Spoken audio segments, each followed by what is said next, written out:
This session, lawmakers are promising to do something about high electricity rates. Not an easy task. It's been tried many times before. NBC Connecticut's political reporter Mike Savino joining us live at the Capitol. So what are they presenting this time, Mike?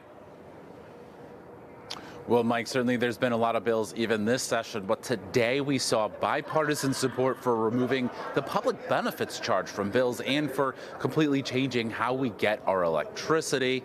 But the leaders of the committee that handle energy policy have questions about whether or not we'll actually see savings. What we're doing now just cannot continue. Today, Senate Democrats and House Republicans came together to promise big changes for electricity customers, including removing the public benefits charge from the bill. They say they can save 20%. The state uses bonding to fund those programs. It's no secret that Connecticut pays far too much for electricity. The new bill also suggests using peak hour pricing and smart meters to get customers to spread out their usage.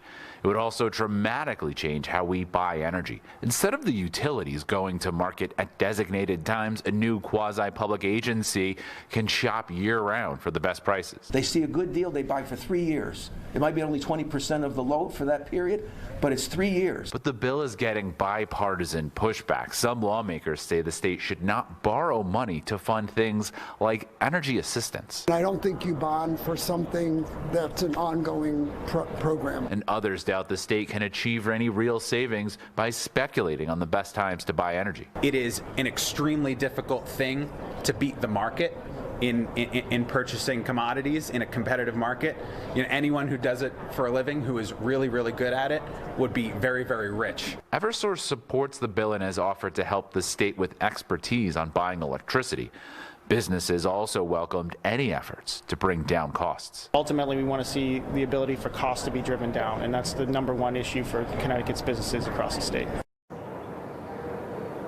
Now, Mike, one of the reasons that this bill would create a new agency to buy energy is so that the existing utility regulator wouldn't be the one tasked with doing it.